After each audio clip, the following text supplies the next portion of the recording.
आइए आपको सीधे लिए चलते हैं। शरद हमारे सहयोगी आज हमारे साथ जुड़ रहे हैं। शरद, आज सबकी नजर इस बात पर है कि सुगबुगाहट कहां कहां पर तेज है, क्योंकि राजस्थान में मुख्यमंत्री पद को लेकर मंथन शुरू होने की खबर के बीच ही खबर ये आ रही है कि सीपी जोशी भी सक्रिय होते हुए दिखाई दे रहे हैं। चंद्र प्रकाश जोशी, 48 साल उनकी उम्र, जयपुर में जब पीएम रोड शो कर रहे थे तो उनके साथ चुपचाप खड़े गाड़ी में घूम रहे थे।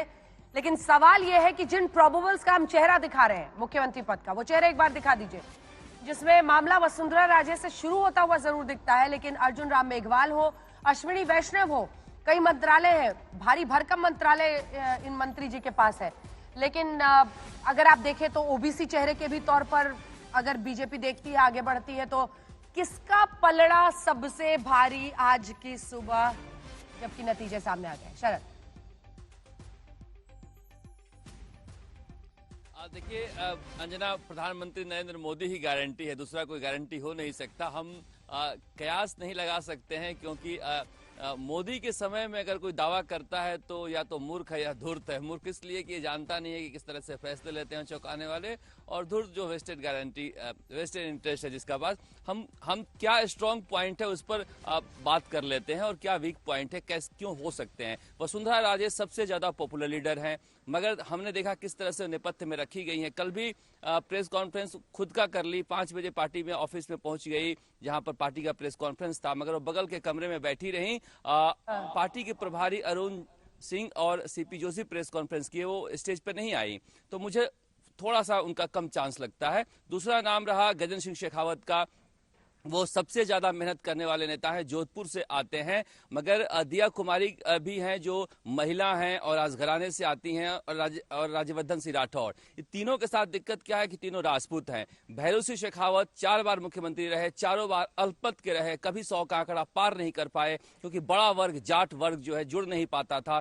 अटल बिहारी वाजपेयी ने भैरव सिंह शेखावत को यहां से हटाकर दिल्ली ले गए, उपराष्ट्रपति बनाए और जाटों को आरक्षण दिया। और जी जी जी, तो ये एक उनका एक डिमेरिट है। उसके बाद आते हैं हम अर्जुन राम मेघवाल पर। उनके साथ उम्र आ रही है, हालांकि वो दलित चेहरा हैं, और किरण रिजिजू को हटाकर जब उनको कानून मंत्री बनाया गया तो बेहतर परफॉर्म किए हैं, और उनको बहुत बेहतरीन जिम्मेदारी भी डाल रखी थी प्रधानमंत्री नरेंद्र मोदी ने। अब आते हैं बाबा बालकनाथ पर, जिनको कहा जा रहा है कि उनको और गजेंद्र सिंह शेखावत को दिल्ली बुलाया गया, और गजेंद्र सिंह शेखावत चार्टर लेकर दिल्ली गए थे कल। बाबा बालकनाथ हिंदुत्व के पोस्टर बॉय हैं। योगी आदित्यनाथ के समकक्ष एक और योगी भी तैयार किया जा सकता है। नाथ संप्रदाय में उनके गुरु हैं। जब ये धार्मिक कार्यक्रम होता है तो योगी आदित्यनाथ नीचे बैठते हैं और बाबा बालकनाथ ऊपर बैठते हैं, तो गद्दी इनकी ऊंची है, और यंग भी है संप्रदाय के हैं, और उस मेवात के इलाके से, हाँ, मेवात इलाके से आते हैं, जहां पर हरियाणा में भी ये प्रभाव डाल सकते हैं। और उसके बाद अश्विनी वैष्णव का नाम आता है, ये भी जोधपुर से हैं, दो जोधपुरिया का नाम चल रहा है। हाँ। ये जोधपुर से हैं, प्रधानमंत्री नरेंद्र मोदी के साथ एक अफसर के रूप में काम कर चुके हैं, टेक्नोक्रेट हैं। अभी मध्य प्रदेश में उन्होंने प्रभारी के रूप में अच्छी भूमिका निभाई है। स्वामी समुदाय से हैं, जो ओबीसी में आता है। अगर कैसे ऐसे ओबीसी को बनाया जाता है जिनकी संख्या कम है तो बहुत ज्यादा बवाल नहीं मचता है, जैसे कि सचिन पायलट के गुजर को लेकर मच गया था, मगर माली को बनाया गया अशोक गहलोत तो कभी उस पर बवाल नहीं मचा था। तो कम होना संख्या कभी कभी फायदेमंद होता है। तो इस तरह से हम एक प्रोस और कॉन्स पर बात कर सकते हैं, मगर आखिर में कौन बनेगा ये तो सिर्फ मोदी ही जानते हैं। और लोग कहते हैं, देखिए इस सड़क की बात है कि लोग कहते फिरते हैं कि देखो इनमें से कोई भी नहीं आ सकता है, जिसको मोदी जी चाहेंगे वही आएगा। सीपी जोशी जाति वाला मामला ही हम बता रहे हैं। शरद, अपने दर्शकों को जरा और विस्तार से बता देते हैं, क्योंकि लिखा हुआ आता है तो अपने आप में देखिए राजस्थान एक मतलब ऐसा स्टेट है जहां पर 4 जातियां, मतलब 3 जाति और एक धर्म तय कर देते हैं। 100 सीटें किसकी जाएंगी? 40 सीटों पर गुर्जर सीट इंपॉर्टेंट है, लगभग 35 पर जाट वोट बहुत इंपॉर्टेंट है, मीणा वोट लगभग 21-22 सीटों पर है, ऐसे ही 21 सीटों पर मुस्लिम। ये 100 सीटें जिधर चली गई माना जाता है उनकी सत्ता हो सकती है। राजपूत, ये 4 चेहरे जो शरद आपको समझा रहे हैं बार बार, चाहे वो दिया सिंह हो, राज्यवर्धन राठौर हो, गजेंद्र सिंह शेखावत हो, या फिर खुद वसुंधरा राजे हो, उनके लिए डिमेरिट हो जाता है। या ब्राह्मण सीपी जोशी खुद जो अध्यक्ष है, तिजारा सीट से चुनावी मैदान में विधायकी लड़ने के लिए उतरे हुए बाबा बालकनाथ, जो कि एक यादव है, ओबीसी हो गया। अब इधर देखिए एसटी अर्जुन राम मेघवाल, ओबीसी, 69 वर्ष उम्र है, लगभग 70 के करीब है अब अर्जुन राम मेघवाल, वो कह रहे हैं कि उम्र शायद उनकी तरफ ना जाए, लेकिन ये वो तमाम प्रोबेबल चेहरे हैं जिनको आप देखकर समझ सकते हैं कि कास्ट फैक्टर कितना इंपॉर्टेंट होता है।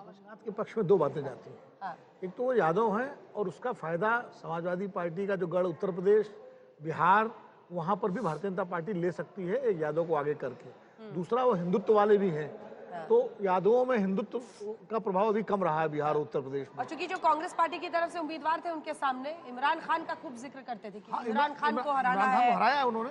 आपने मैच देखा कि नहीं देखा, तो वो भी एक अलग मिजाज के आदमी है और अपने आप को राजस्थान के योगी के तौर पर रिप्रेजेंट कर रहे हैं। जल्दी से आपको सुना देते हैं, एक तरफ महारानी वसुंधरा जी, दूसरी तरफ राजकुमार दिया सिंह, दोनों क्या कह रहे हैं।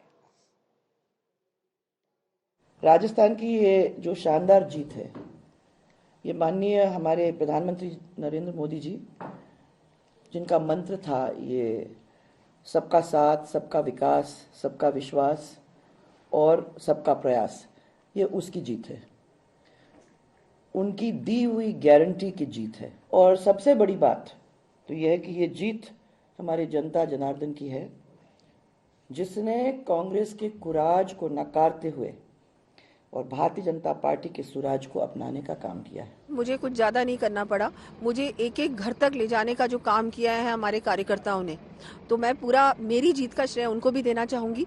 और पूरी तरह से भारतीय जनता पार्टी बहुत अच्छी तरह से चुनाव लड़ी है और परिणाम भी बहुत अच्छा आया है। और जैसा कि हमने देखा कि गहलोत सरकार पे पूरी तरह से जनता का विश्वास पूरी तरह से उठ गया है। जो भी पार्टी जिम्मेदारी देगी वो मैं निभाऊंगी। और मैं तो ये कहूंगी कि भारतीय जनता पार्टी की हम लोग अब सरकार में आएंगे और पूरी तरह से एक अच्छी जो गवर्नेंस होनी चाहिए, डेवलपमेंट होना चाहिए।